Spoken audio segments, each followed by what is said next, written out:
અમારા સમાજના એક આગેવાનનો ફોન આવ્યો કે કૃષ્ણાબેન તમે ફ્રી હોય તો એક આપણા સમાજની છોકરી મોચી કાસ્ટના છોકરા સાથે ભાગી ગઈ છે, એને આપણે સમજાવવા જવાની છે.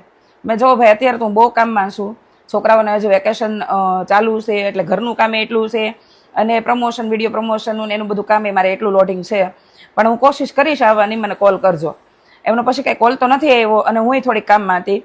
પણ એ વાત મારા મગજમાં સાંજ સુધી એટલા માટે રહી કે એમને કીધું હતું કે તમે સાંજે હું તમને કોલ કરીશ, તમારે ત્યાં આવવાનું છે. અને દીકરીને કે તમે તમારી ભાષામાં એને સમજાવો એમ, આગળ એનું ફ્યુચર કે અમને કાંઈ દેખાતું નથી, ઘરમાં કાંઈ નથી એવું બધું, અને છોકરો હોય કે કાંઈ કમાતો ધમાતો નથી એવો કાંઈ, અને ઘરમાં કાંઈ ખાસ નથી એમ.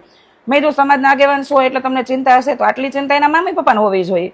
એટલે કે એના મમ્મી પપ્પા બહુ ગરીબ છે અને બહુ ભોળા છે એટલે આ બધી પરિસ્થિતિ ઊભી થઈ છે એમ. એટલે મેં કીધું ઓકે છોકરી કેટલા વર્ષની છે? મેં કીધું કે છોકરીને છોકરો કે 20 પ્લસ થઈ કે એની ઉંમર છે એમ. મેં કીધું ઓકે.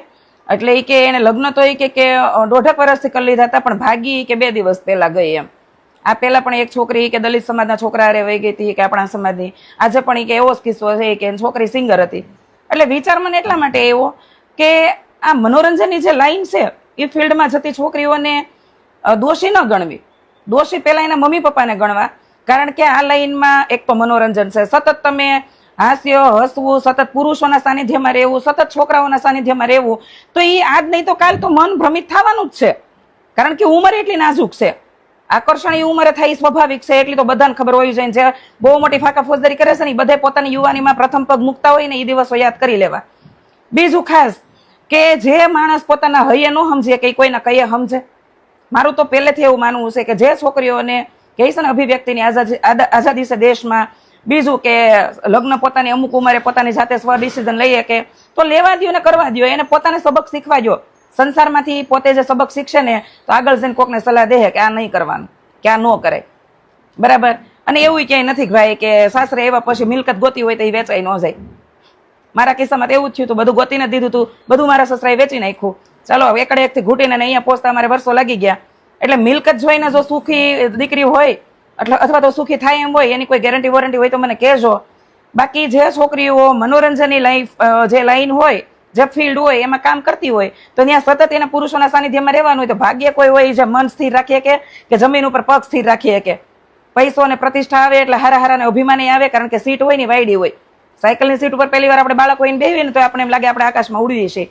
પછી સીટ આપણે 4 વ્હીલની હોય કે કોઈ રાજનૈતિક ખુરશી હોય, આની ઉપર બેઠા ભેગું જ અભિમાન આવે, પૈસો અને પ્રતિષ્ઠા અભિમાન લઈને આવે. એ તો ભાગ્ય કોકનો એવો ભૂતકાળ હોય કે જેને જીવનમાં ભૂખ વેઠી લીધી હોય, દુઃખ વેઠી લીધા હોય, એ પોતાની જાતને સ્થિર રાખીએ કે. એટલે સંસારમાં મન સ્થિર રાખવું ને જેવા તેવું કામ નથી. અને હું તો પહેલેથી કહું છું કે સંસારી માણસો જે સ્થિર મગજના છે ને એને હું તો મહાપુરુષ માનું છું. અને અત્યારના સમયમાં હંમેશાની માટે કીધું છે કોઈ દૂધનું ધોયેલું નથી. અહીંયા કોઈ જતી પુરુષ નથી કે કોઈ સતી સ્ત્રી નથી. જો જતી પુરુષ કે સતી સ્ત્રી મને મળી જાય તો કેજો, મારા ઈશ્વરને નથી જોવા પણ આને તો પગે લાગવું જ છે.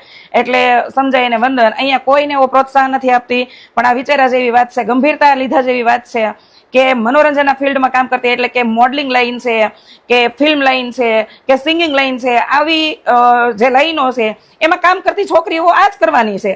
પછી એને સમાજના હારા કોઈ યુવકો ન મળે, કારણ કે એવા યુવકો આવી સ્ત્રીઓને ખુલ્લી મૂકવા ન માંગતા હોય. આઝાદ વિચારવાળી સ્ત્રીઓ બધાને ગમતી હોય એવું જરૂરી નથી. એટલે પછી કાં તો એને એવું પાત્ર ગોતવું પડે અને કાં તો એને આજીવન લગ્ન ન કરવાનું ડિસિઝન લેવું પડે, બરાબર. બાકી આપણે જાણીતી સિંગરના છૂટાછેડા થયા હતા એ આપણે જોયું જ તો.